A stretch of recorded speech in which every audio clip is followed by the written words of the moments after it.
If you're tweeting as you watch, we're using the WHYS hashtag. You can also get us on Facebook, Google+, Skype, phone, text and email. If there's any other way you want to get in touch, let us know. We'll happily use it. Now, before I introduce you to our guest, let's have a look through the day's main news. The American Secretary of State Hillary Clinton has called on all countries at a conference on Syria to make clear that Russia and China must pay a price for supporting President Assad.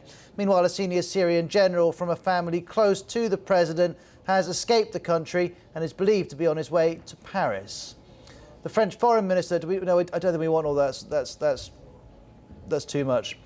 Chinese police have rescued almost 200 children from child traffickers in a series of raids. More than 800 people were arrested as two major gangs were targeted.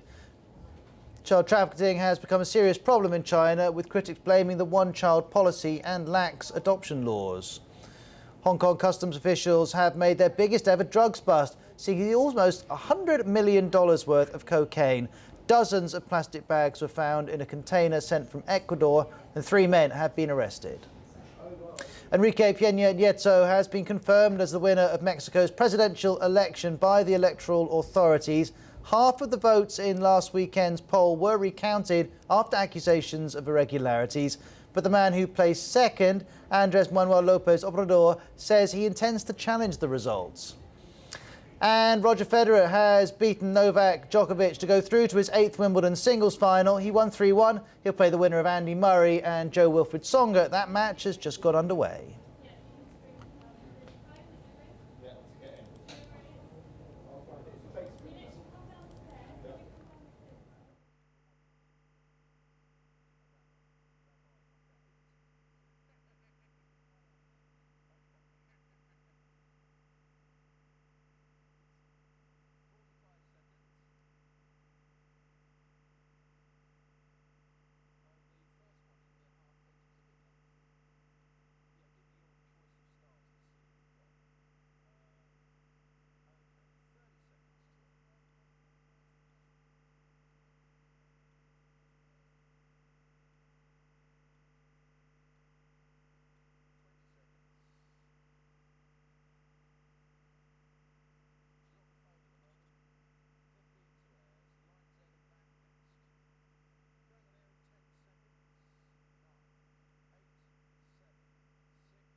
Hi, I'm Ros Atkins. Welcome to World Have Your Say. There was a point earlier this week where all of the top 10 trending hashtags on Twitter related to the discovery of the Higgs Boson particle. And we're going to be joined on today's programme by a leading scientist in CERN who can answer your questions about exactly what this particle is and why it should matter to us. And we've noticed that lots of you have been going online to discuss whether this discovery should give people of faith reason to reconsider their belief in a God. Wherever you're watching, we're live, so you're very welcome to take part.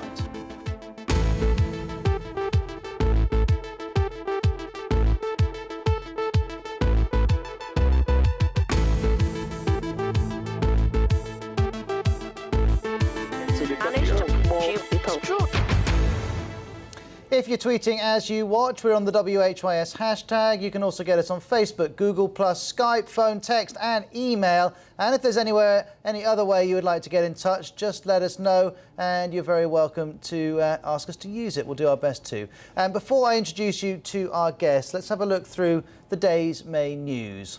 The American Secretary of State Hillary Clinton has called on all countries at a conference on Syria to make clear that Russia and China must pay a price for supporting President Assad.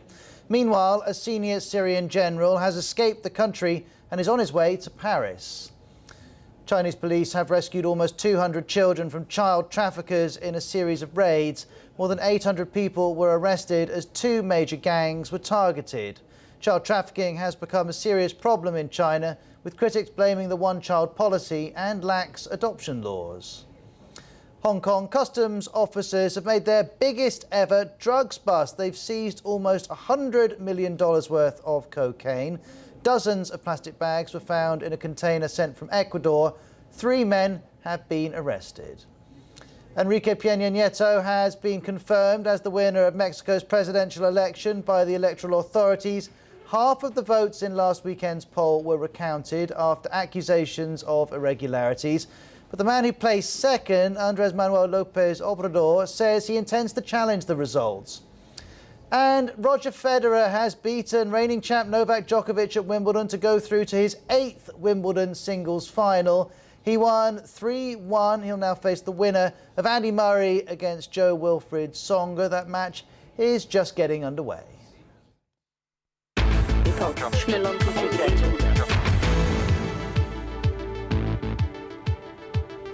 Well, in a moment, we're hoping to speak to a senior scientist who's been involved in CERN, in the search for the Higgs Boson particle. But first of all, let me introduce you to Lisa Randall. She's a professor of physics and cosmology at Harvard University, also an author of Knocking on Heaven's Door, How Physics and Scientific Thinking Illuminate the Universe and the Modern World. And she's in Greece at the moment, which is where she joins us from. Hi, Lisa. Thanks very much for your time today. Hi. Lovely to be here. We've got a long list of questions for you and for our guest in CERN. So let me start off by putting this one to you. Paul in London on our Facebook page would like to ask, if the electron discovery in 1900 led to telecommunications and computing, what kind of technology or real-world application do you think may come from this discovery? I know this sounds like a bad answer, but I have no idea. But take some comfort. When the electron was discovered, it was actually thought to be useless too. So we really don't know. I mean, the things that we do know happen are that we improve the technology, computing power these days, to be able to make these discoveries, and that certainly has an impact. The science itself, we'll just see with time. Right now, we're just enjoying the scientific advance itself. Some people are wondering whether the Higgs boson discovery will have an impact for religion. It's a subject we'll touch on later in the program. I wonder what your initial thoughts on that are.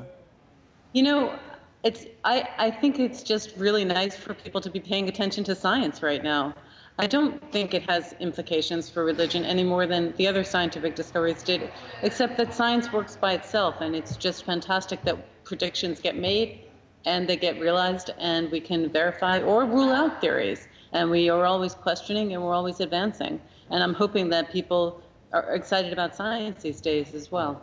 And those of you watching, if you want to talk about the potential impact, some people are saying there's no impact, but some saying there is an impact of this discovery this week on religion, you're very welcome to get in touch. The phone number you'll see on the screen throughout the show. You can also email us, worldhaveyoursayabbc.com. If you put your phone number and your name, the team will do their best to get you on the air. Now, let's pull up this message for you, Professor Randall, from Musa in Nigeria, who writes on our Facebook page, if the God particle has supernatural power, does it mean some objects are still yet to be known to human beings? Well, it's a roundabout way of saying, is this the end of the story, or is there still something else more fundamental to discover?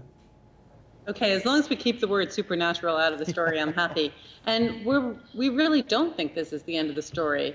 As I write in my book, we were looking for the Higgs boson, but we're also looking for what sets the scale of particle masses. The Higgs boson is associated with a mechanism that gives elementary particles their masses, but we don't know what sets that scale and why it's as low as it is. And so that could lead to amazing other discoveries, things like supersymmetry, a symmetry that doubles the particles that could be present, or even an extra dimension of space, something that I've worked on, a warped extra dimension of space. So there really are other, perhaps even more interesting discoveries that could be still to come. So this tells us a clue as to how to go beyond what we call the standard model, but it won't be the end of the story. And of course, we'll be studying properties of the Higgs boson itself, or whatever this particle turns out to be, to make sure that it really conforms to expectations, or is it some new way of implementing this mechanism?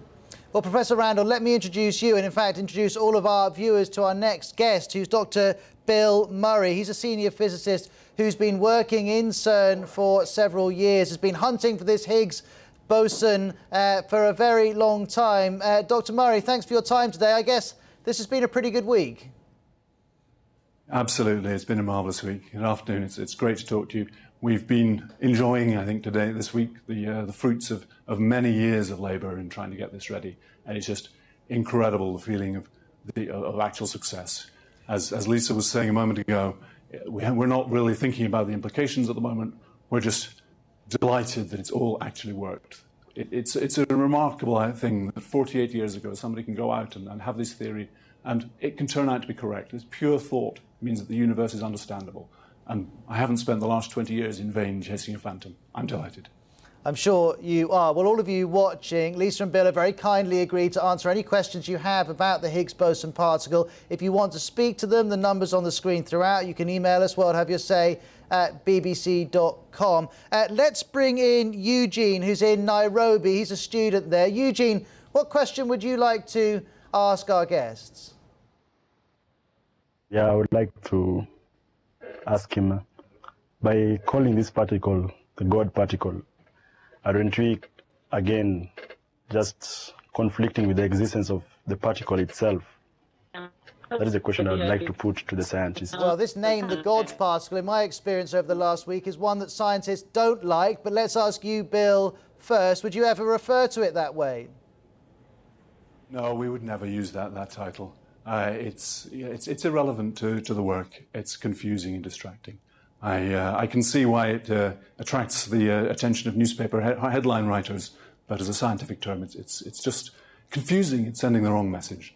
We are trying to understand the way the world works, not the mind of the creator. And Eugene, do you have another question you would like to ask? Okay, I would like to ask, since this particle, how does it relate to the existence of matter coming in? Could it give us evidence that it is truly the existence, it truly brings out the existence of matter from a scientific We're perspective? absolutely clear that we've found something. I mean, that we've seen unambiguous signals in 4 different channels and some weaker signals, weaker evidence in some other directions. So there's absolutely no doubt now that there is some new particle there. We don't, at this point, know a great deal about it. If it is the Higgs boson, then it is supposed to be giving mass to all the particles, but we need to go and check that. We need to go and understand whether that's really what we found. Or maybe we've made a net, we've gone hunting for a Higgs boson, and we've caught something completely different. So at this stage, we're not really sure what we're dealing with. Eugene, thank you very much for your question. Dr. Bill Murray has been working in CERN. He's live with us from Geneva. Here's a question we spotted, Bill, from someone called Greg, posting on scienceblogs.com, saying, do the findings this week falsify other hypotheses that have existed? Yes, they clearly do. We immediately have discussions about the number of alternative models. Science, of course, you can never really prove something's right, but you can prove something's wrong. And as soon as we start seeing this, it begins to show that some other theories are wrong. And so we're actually been having a debate about 1 or 2 publications that we were about to produce, looking for other theories, which are now redundant. Is it still worth producing those publications? We think it probably is, because although we know we found something new, we don't really yet know it's the Higgs boson. We think we can probably call it a Higgs boson. But we are already starting to say, well, you know, we worked 6 months on this piece of work. Maybe it isn't really interesting to the world anymore because we've already proven it's wrong. So and we're not in any position to kind of give you a list of things that are right and wrong at this stage. But it's clearly going to have an impact in ruling out theories that are just falling by the wayside. Well, as we're talking with you and with Lisa, we've already had calls from Greece, Morocco, Nigeria, Zambia, Iran, France. The list just goes on and on. Pakistan, Liberia and Sudan. The appetite to talk to you is substantial. Suhail has tweeted us, and I think lots of people would like to ask this. What do you think the one biggest benefit of this discovery will be for those of us on the planet right now? I have to say that there is no immediate benefit for people. There's a benefit in terms of curiosity. We understand, 2 days ago we knew that the world was made of 2 different sorts of particles, or 2 different sorts of things. There was matter particles that make up desks and chairs in human beings, and there was force particles that pull them together. And now we found this. We don't know much about it, but we know it's a different sort of particle that doesn't behave like either of those first 2. So we've found a whole new category. Now, that's intellectually very stimulating. It's exciting. At this point, I don't expect it to lead to any immediate developments, to any technological improvements. I think where technological improvements have come out of the LHC already, it's come out of the technologies that we require in order to do the search. We've been driving forward R&D in various areas, like high-speed electronics, in order to make these very precise detectors work. And those are already having some spin-offs. But the actual Higgs boson, come back to me in a couple of 100 years' time, and I wouldn't be particularly surprised if somebody hasn't found some way it's useful. All the big discoveries of the last turn of the century are now being used. Not everybody realizes that general relativity, the abstruse theory that Einstein came up with to describe how gravity works, we need that in order to navigate cars and boats, because the GPS system relies upon it. Are you going to be working out at CERN how we can all be here in 200 years' time, Bill? Well, I think I was exaggerating there. I was putting the question off to my successors. OK. Here's a message on our Facebook page from Jeremy in Kaduna in Nigeria. He writes, "The Higgs boson particle holds as much significance for me as David Beckham's right foot. I'm not underestimating the importance, but we have more pressing concerns." Well, perhaps we could bring back in Lisa Randall from Harvard University on that. Lisa, I've noticed this from World Have Your Say viewers and listeners. A minority, not a majority, but a minority say, is this really money well spent? Are we benefiting from this in a way that we could do if you spent this money on food or on infrastructure? Well, we're not necessarily... It's funny, people always make that the trade-off, the science versus food. I mean, we spend money on many things, and some of what we spend money on is investing in the future. Sometimes it's investing in the economy, sometimes it's investing in the future. I think that it's undeniable that advancing science has always led to broad breakthroughs. We haven't always been able to predict what they are, and it isn't that easy just to say, okay, connect the dots. As Bill was just saying, we don't know what these things are useful for, but we do know that in a society that's excited about science, people get broadly educated. They both specifically in science and beyond that. Also, people stretch ingenuity to the limits, as they've done in this experiment. I mean, the fact that they got results out so quickly was really a tribute both to the engineers and the scientists working on the experiment. So I think that one can look very precisely and very closely and say, I don't understand what this is useful for today. But if you look at a broader picture, it's obvious that places where science has advanced, in general, society has advanced, even if I can't tell you specifically how it will happen this time. Thank you very much for responding to that point. Our two guests are Professor Lisa Randall from Harvard University. She's live with us from Greece. And Dr. Bill Murray, one of the senior physicists who has been working on the search for the Higgs boson particle. Both have kindly agreed to take questions from BBC viewers all around the world. And you are taking them up on that offer in huge numbers. You're keeping the team on their toes. We're having calls here from India, South Africa, the US, Nepal, Zimbabwe and Spain in the last couple of minutes. Here's a message for the two of you from Dusty in Toronto, who says, I find it difficult to explain to non-physicists why this is a big deal. How do you explain the significance of this discovery to someone who has no particular interest in it? Maybe Bill and Lisa, just quickly, you could tell me the tactics, the analogies you use to try and sell this to someone who doesn't necessarily have a close, detailed knowledge of particle physics. Bill? Well, there's different approaches. One of them is to talk about symmetry, and this is perhaps getting too deep into the subject, but let me just try you for 30 seconds. You see, all the big breakthroughs or many of the big breakthroughs in physics in the 20th century came from symmetry, and that's what's fundamentally behind the Higgs boson as well. We found that we could predict the existence of all the forces just from requiring symmetries to exist, but that those predictions broke down unless this Higgs particle existed as well. So suddenly, by trying to follow an intellectual edifice, to make a whole story coherent based around symmetry only, we had to introduce this new sort of particle that's, as I said already, it's not a force, it's not matter. So I think it really shows that the universe can actually be understood by the human mind. And that's something that is not at all obvious. There is no reason why that I know of, that we should be able to understand the universe just because we live in it. And what we're learning here is that we can understand it. And this should give us confidence in the whole scientific endeavour, the ability to make predictions. This is that writ large. Lisa, I want to hear how you explain it to someone who's not a physicist as well. We've got to go to a break, though, so hold that thought, and I'll come back to you in a minute or so's time and hear from you. Those of you watching, Lisa and Bill are not going anywhere, so if you've got questions for them, tweet us using the WHYS hashtag, or just go to our Facebook page, facebook.com/WorldHaveYourSay.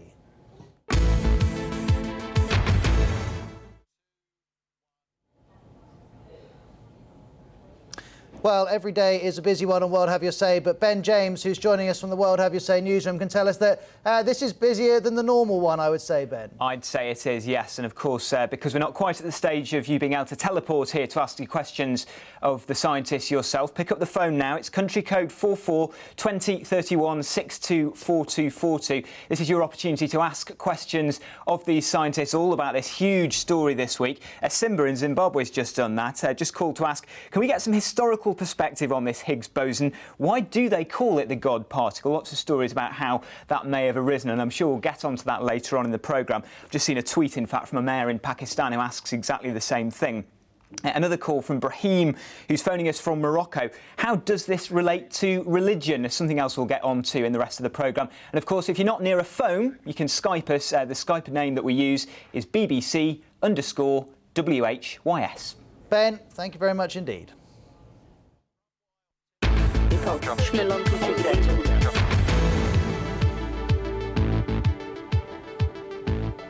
Our two guests are Professor Lisa Randall, an academic at Harvard and an expert on physics, and she's live with us from Greece. We've also got one of the senior physicists who's been working in CERN. He's live with us from Geneva, Dr. Bill Murray. And Lisa, just before the break, we were going to invite you to very quickly tell us how you explain this discovery to someone who's not bringing much detailed knowledge to it. Well, let me remind you that I did write a book so that I could actually explain things, because it is So you've got more practice than anyone else then, so we look forward to hearing this. Well, it's hard to do it quickly because there is detailed science behind it. I mean, you can talk about the fact that particles pick up a mass because there's something like a charge that is in empty space. So empty space is not empty. It's filled with what's called a Higgs field. A field is something like putting charge into the vacuum. So that particles interact with that as they go through space and thereby acquire a mass. The search for the Higgs boson, however, isn't looking directly for that field. It's looking for a particle that, first of all, tells us that that mechanism is correct. And it also tells us what that missing piece is. I mean, Bill was talking about the fact that we knew something else had to be there, but we didn't know for sure that it has to be this particular particle. It's the simplest explanation, and it would be the simplest thing to have there. So looking for this particle was also very important. And what these experimenters have done have looked for this needle in a haystack. There's so many what's called standard model events that can look like a Higgs boson, and you have to find the distinctive features. And the analogy I used for that was sort of trying to find your friend in a crowded stadium. You hear lots of noise in the background, but and voices that might sound like your friend, but eventually your friend's voice shines out. And that's what happened with this Higgs search. There were hints. We weren't sure that if it was background or if it was really a particle, and now we've seen that it is indeed a particle. Well, the appetite to ask you both questions is extraordinary. More callers coming in from Singapore, Switzerland and Iraq. Here's a tweet for you. Perhaps, Bill, you could answer this quickly. Jesse wants to ask, would you give Peter Higgs a Nobel Prize? Well, it's not for me to award Nobel Prizes, but I think he clearly deserves one. Of course, it's difficult. We shouldn't just remember his name. There were 6 people who worked on this in 1964. He's one of those. But I think it'd be very hard to see how he didn't deserve a prize for this. And the both of you, a number of our callers, Ben, James earlier was telling us about one, have asked, how can we put this in context with other scientific discoveries? So could each of you just pick something which you think is comparable? Perhaps, Lisa, you could go first. I'm not sure I can right away think of something comparable. I mean, the particles that have been discovered in my lifetime have been particles that we expected to exist, such as particles that communicate the weak nuclear force, the W and Z gauge bosons, or the top quark, the heaviest one of the quarks, or even some neutrinos. But this is something, like I said, that was very exciting because it was expected in a sense, but we didn't know for sure this would be the particle that would be there. So I think this is quite unique, at least in the pantheon of particles that have been discovered while I've been following. And Bill? So, Lisa, I have the advantage of being a little bit older than you. And I was alive, at least, when the quarks were discovered. I maybe wasn't involved. I was about 5 or 8. But it's a new level of understanding nature, right? We're discovering a complete different sort of particle, a different explanation for the way something works. So I think I would put this on a par with the discovery that the proton has inside it 3 quarks that hold it together. It's a fundamental piece of the picture. Thank you for answering that question. We've just had calls from Brazil, Singapore and Saudi Arabia. But first of all, let's bring in Alan, who's in Massachusetts. Alan, what question would you like to ask Bill and Lisa? Well, I'd like to know, looking forward, what is the most interesting result in terms of new physics that is still possible? All right, so what are you now looking for, Bill? Well, we're looking for whatever was out there. We always have our eyes open. But the most interesting one, the one I would really love to find, is black holes. They got us some terrible publicity a couple of years ago with stories that they might destroy the world. We always knew that really wasn't possible. But one of the big problems that we have in particle physics today is that we have a theory that doesn't have gravity in it. So if we had an environment where we were making black holes in the lab, that would be giving us something where we were sensitive to gravity. And so perhaps we'd then be able to build a theory that really had all the forces of nature rather than just the three we've got so far. And Lisa? Am I answering this question too? Please do. Well, the fact is the most exciting thing is probably something we haven't thought of. There are things that we do anticipate. The black holes that Bill was talking about that have any chance at all of being produced, and actually, according to our calculations, they really won't be at the LHC, but have to do with an extra dimensional physics. I mean, there's a question in addition to how particles acquire their masses, why their masses are so much smaller than we would have expected them to be, according to what we call quantum field theory that combines together quantum mechanics and relativity. And it's a really deep puzzle. It requires a fudge unless there's some new physics involved. And that's why we really think there is something there. That something could be something as exotic as a warped extra dimension, something Raman Sundram and I worked on. It could be something called supersymmetry, where it's an extension of the symmetries of space and time. But really, the most exciting thing is probably something we haven't thought of. Thank you very much, Alan. Thanks for joining us. Thanks for your question. Chris in Taiwan's watching. He says, can you explain the benefit to ordinary men and women? Well, I think we've already answered that one, Chris. Essentially, both guests said they weren't quite sure yet, but this is still an important discovery in physics. Here's a question. We've not too much time before the half-past news, but Shritesh wants to ask you, Bill, how much did it cost CERN to verify the existence of this particle? Well, the CERN budget works out at about 1 cup of coffee per inhabitant. It's a lot cheaper than the football matches that we were having it compared to earlier. It's a lot. On the other hand, there's a lot of people paying. There's a lot of people paying. But the budget is 1.1 billion Swiss francs, and that's per year. So that's essentially a lot of that is going into this. But as I say, that's the cost of a few big films. Thank you for answering that question. And in 30 seconds, if you can, Lisa, Dylan wants to ask you, has this discovery confirmed the standard model, or will it change the laws of physics? It really does. I mean, the standard model was confirmed. As I talk about, you can add to it by understanding what underlies these particle masses. And so it says that the theory that we believe to be true underlying the standard model, the Higgs mechanism, is in fact right. And it also points the direction to how to go beyond the standard model. It doesn't overturn it, but it gives us direction for how to go beyond. Well, Dr. Bill Murray and Professor Lisa Randall, it's been absolutely fascinating listening to you. We've had such a huge response. Please stay with us if you can. We'll come back to you in a couple of minutes' time. Doyle's just tweeted saying, science hasn't discovered anything. There may be more things to discover that will shatter these theories. We'll see about that. We'll also talk about what implications this discovery has had for religion. All coming up on World Have Your Say.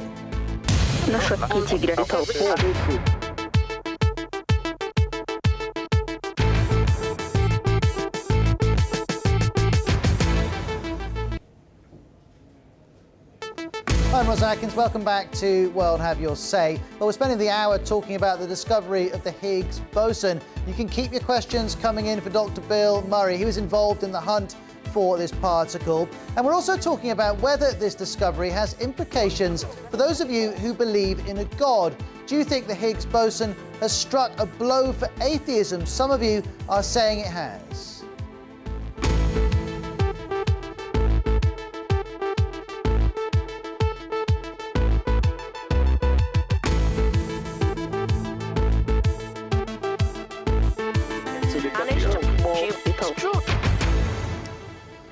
Well, we're live for the next half an hour, so if you do want to get involved in any part of our discussion, we're always using the WHYS hashtag on Twitter. You can also call us. You'll find the number on the screen throughout. But before we take some more comments from you, let's quickly look through the day's main news.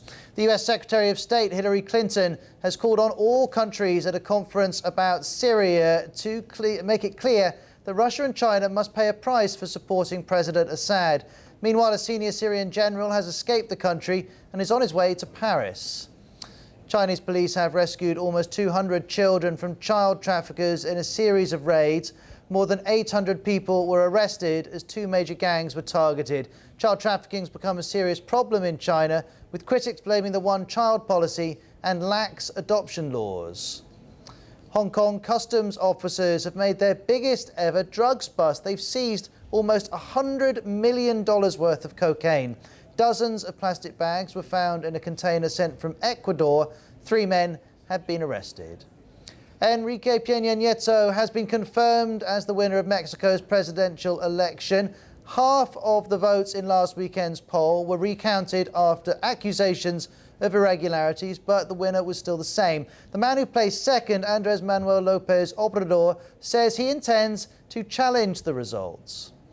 And in the tennis, Roger Federer has beaten Novak Djokovic to go through to his 8th Wimbledon singles final. An amazing match if you get a chance to see it. 3-1 was the score. They'll play the winner, or Federer will play the winner, of Andy Murray against Joe Wilfried Tsonga, which is already underway.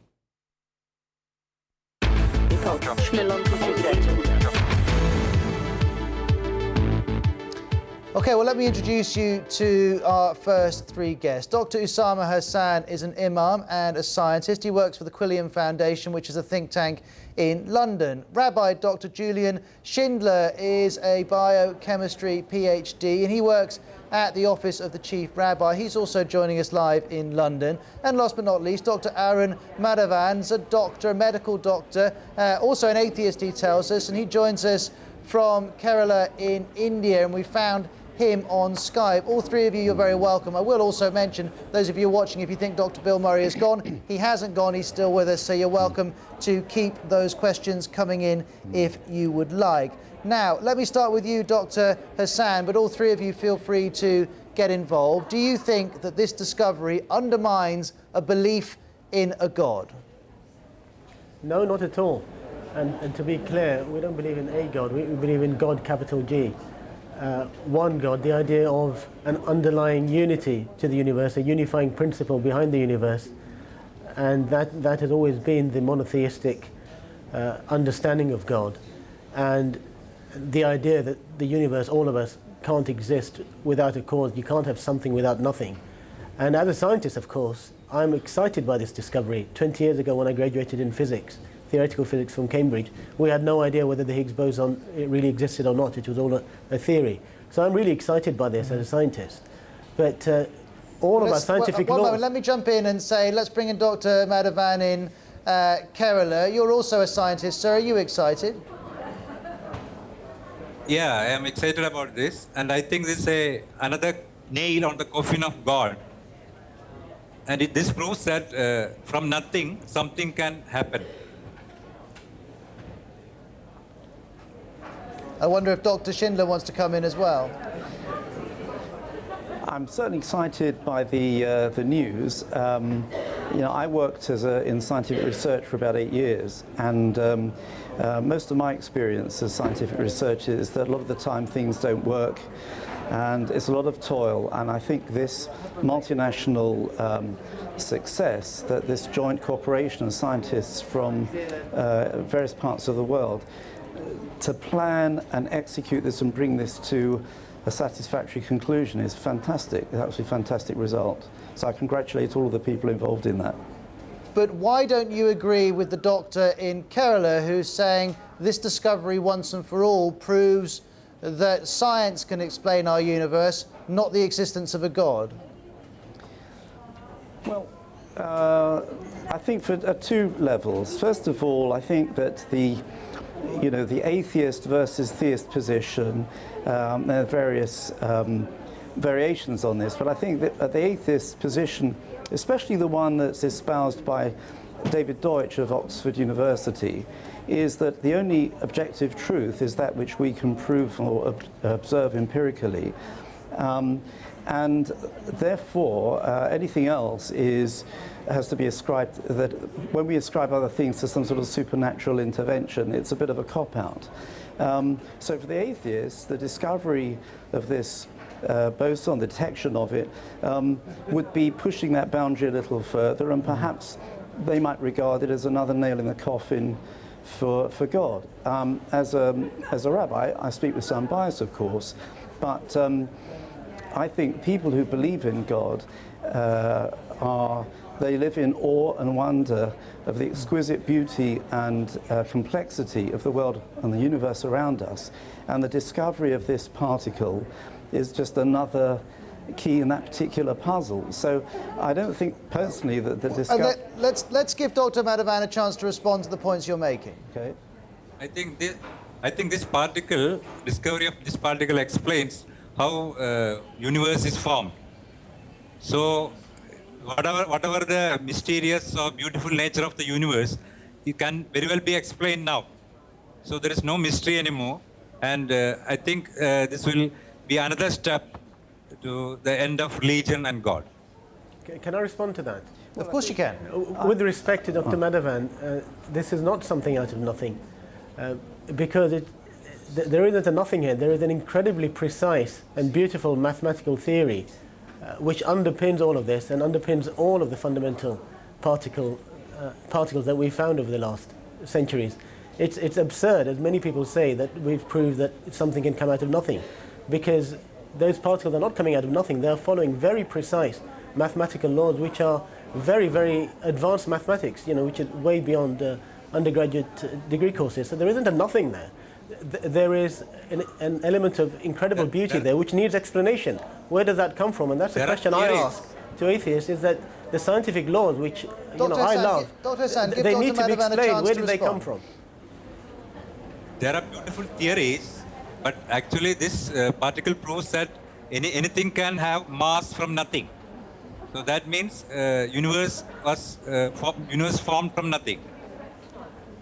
Again, I say it's not nothing, because we have a scientific law, a scientific theory expressed in really advanced mathematics. Theories are man-made. That is not nothing. Theories are man-made, not made by God. No, but they exist out in reality. We've discovered it with our wonderful experiments and our mind, which came up with the theories. But the point is, the universe was here, our universe was here 13 billion years ago with the Big Bang. It's always been here. Reality is all around us. We have discovered how it works. With all our work as scientists, we find how the universe works. But the fact that it's there and has such exquisite beauty and awe-inspiring wonder, as the rabbi says, needs explanation. Where does that come from? And for a believer, that's God. It was all accidental. There was some difference. There won't be any universe, there won't be any earth. It was all accidental. This proves that.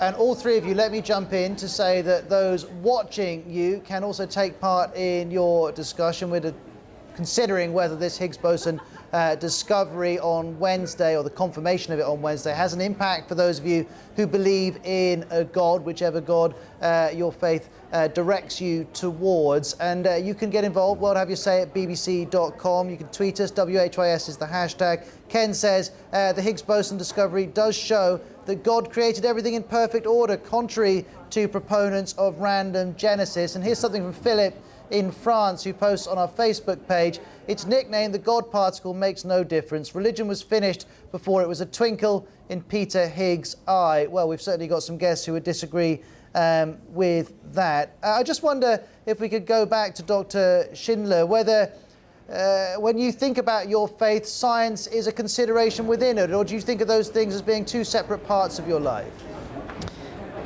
It's a little bit of both, I think, to be honest. I mean, as I say, I worked professionally as a scientist, and I never at any time felt that this was in conflict with my religious beliefs or practices.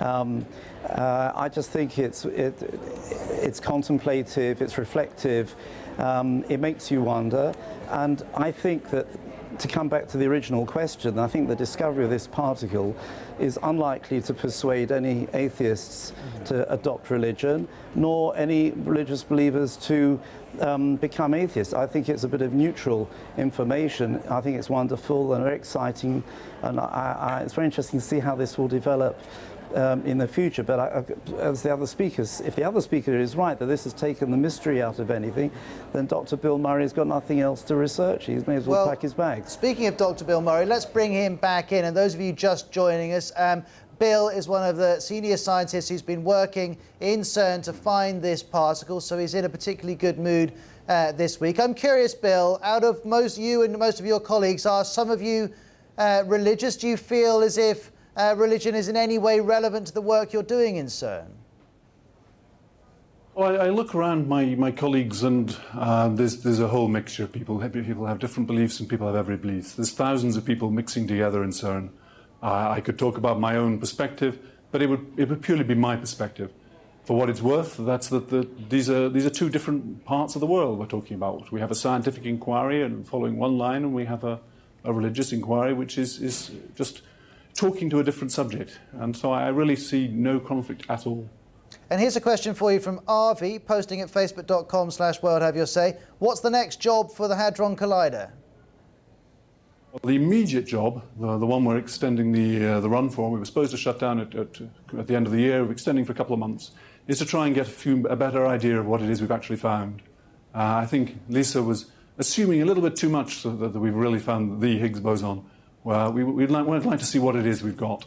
When you just start finding something, there's lots of things you need to check up upon. In this case, one of the fundamental properties is spin. This thing shouldn't be spinning. That's the unique thing that would make the Higgs boson stand out, and that's something we really would like to check.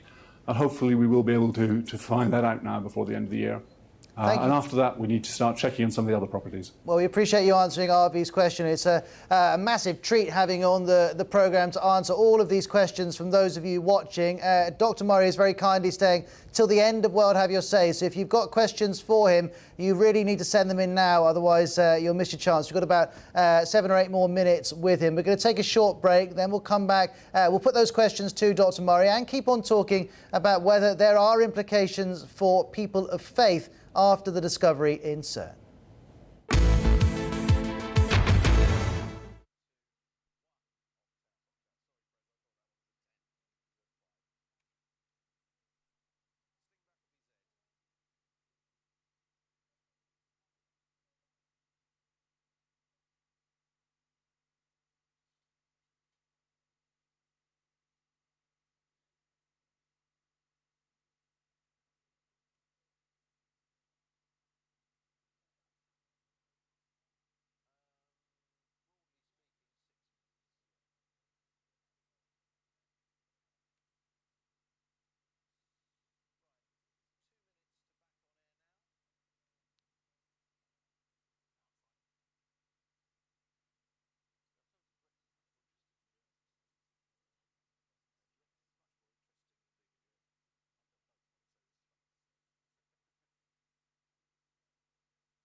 Tylko śmielący się.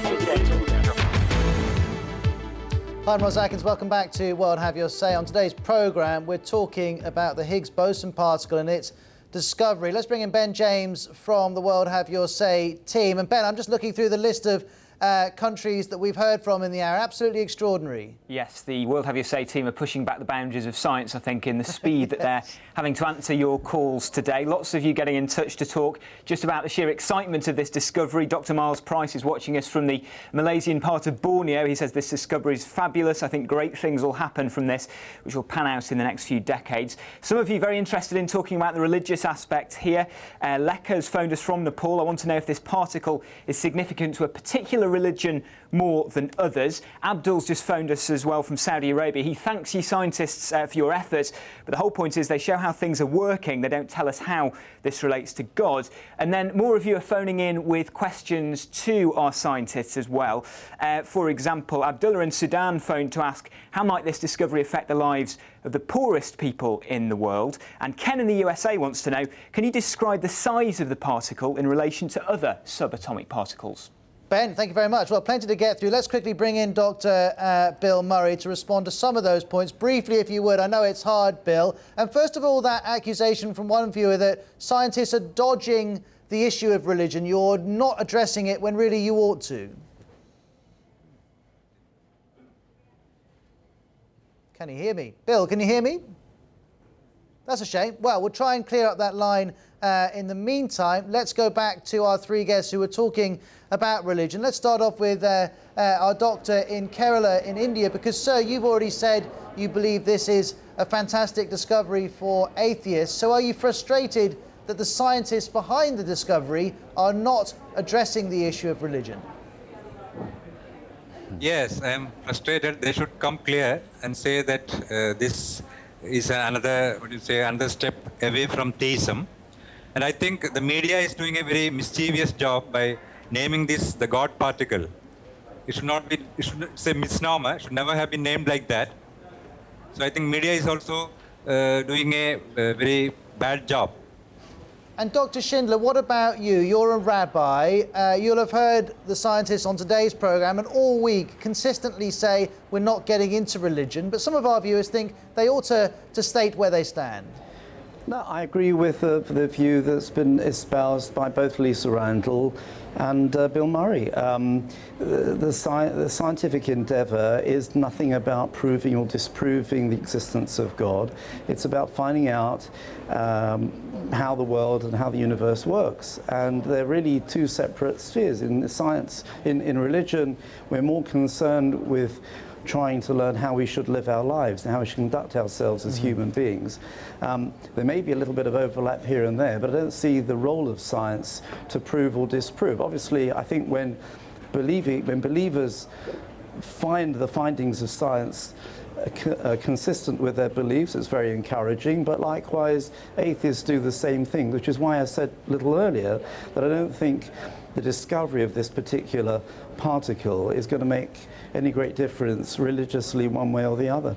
Mohammed is in India. He's tweeted saying, the Quran tells us that God created the universe. It doesn't contradict scientific discoveries. And Sufyan's tweeting us using the WHYS hashtag and is feeling very good about this. He says, many people talk about being around when men stood on the moon. Now I can say I was around when the Higgs boson was discovered. And I wonder if Dr. Hassan, who's here with us in London, how you feel about the scientists. Do you think, would you like them to come out and address the issue of a God and of religion?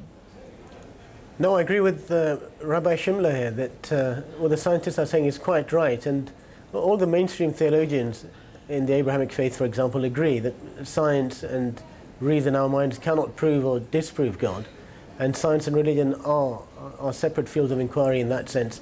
Science discovers how the world works, how the universe works. Religion is about answering why we are here and how we should live our lives. And we should take the science into account, but how we solve the problem of the world, like feeding the poor, etc., that comes from wisdom and experience. And wisdom is found in religion, in spiritual teachings, in philosophy, and in our experience of trial and error in the world. Dr. Hassan, it's very important to keep that I'm going to jump in here just to say thank you to you, thank you to Dr. Schindler and to Dr. Madavan. And the reason I'm jumping in is that Dr. Bill Murray is back. And Bill, first of all, thank you very much. And second, in 20 seconds, if you can, several of our viewers have asked, can you explain how big this particle is? Yeah, I don't think we can give it a size. As far as we know, it's just a dot. So we haven't even begun to look at that, but there's no suggestion that it has a size at all. It's like an electron. We don't. An electron, as far as we know, is just a dot. Bill, it's been a pleasure having you on the programme. Thank you very much indeed. I'll quickly mention our radio edition, World Have Your Say, is on air in a couple of hours' time. We're talking about the situation in Syria and what to do about it. Do feel free to get involved in that. You can listen to it live at bbcworldservice.com. I'll speak to you very soon. Thanks for your company. Goodbye. Наша интеграция.